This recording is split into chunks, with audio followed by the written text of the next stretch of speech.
Hello, welcome back to Language Analysis on Webiclass.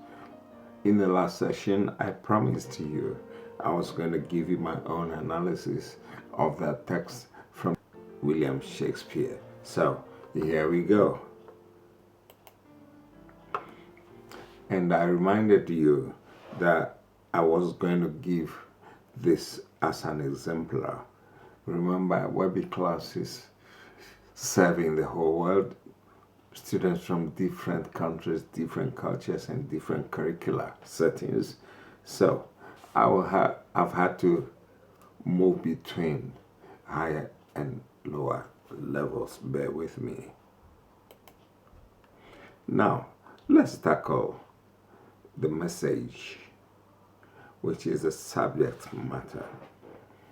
For me, I'm taking this as I'm taking this as an unseen text. So my imagination is that Shakespeare is telling us about opportunity, which knocks only once.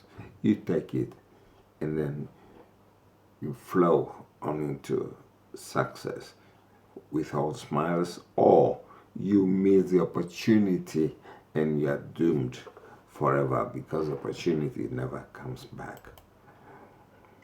Imagery. Remember, imagery contains the word image. Therefore, it is what I visualize, what you see.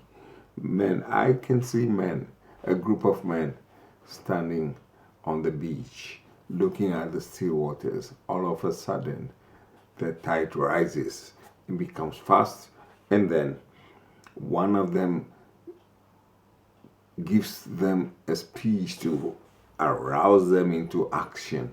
Apparently, they are out on a mission. They're going to do something, and this member of the group is telling them, look, it is time. We took the opportunity right now and act. Otherwise, we will not have this opportunity coming back our way again. Now, I see this very clearly because Shakespeare has chosen to put me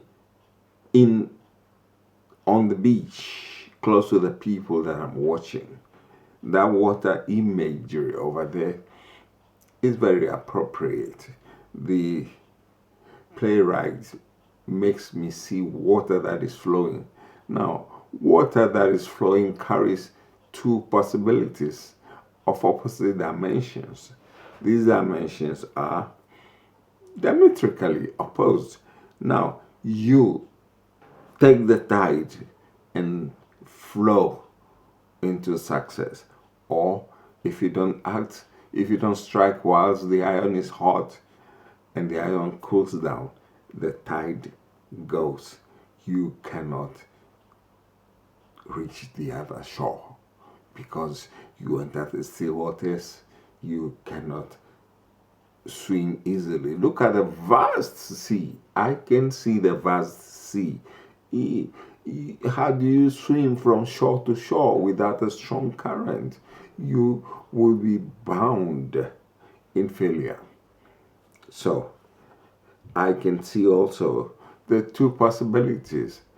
Men taking action now, flowing on the water to the other shore, water with strong currents and undercurrents, or I can see men facing the possibility of looming failure, missing the tide, and then being doomed forever in miseries. This is what I can see now. Remember, I have said something about effectiveness without really using the word effectiveness or effect. That is what I want, or I would like us to cultivate as a habit. It is better not to say this is effective because. No, just say how it helps you. The presentation of the writer helps you to see or to understand the message much, much better. No. I've in previous sessions talked about what you see. Comparison.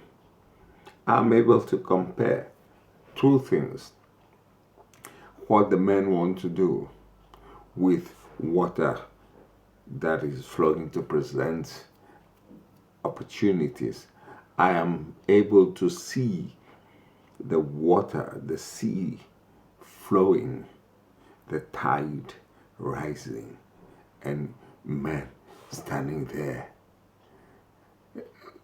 smiling because they've accepted their friends' advice to flow with the tide.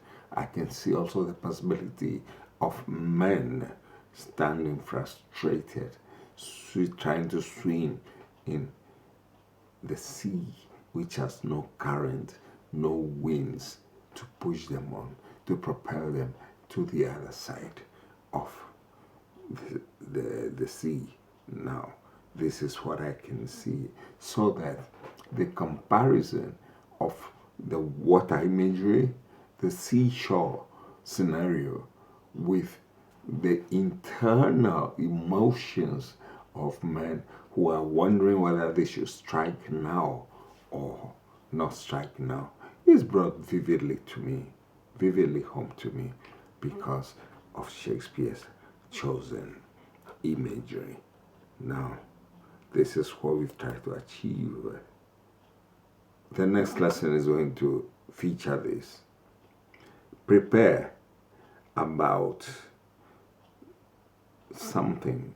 Research these two techniques, litotes and hyperbole, because next session, I think, is going to treat these two.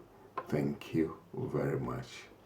And this is, as usual, your Webiclass teacher, Roger Olympia, saying bye-bye. Take care. Are you not yet subscribed? Don't lose out. Join us in Webiclass. Share, ask questions, suggest and subscribe.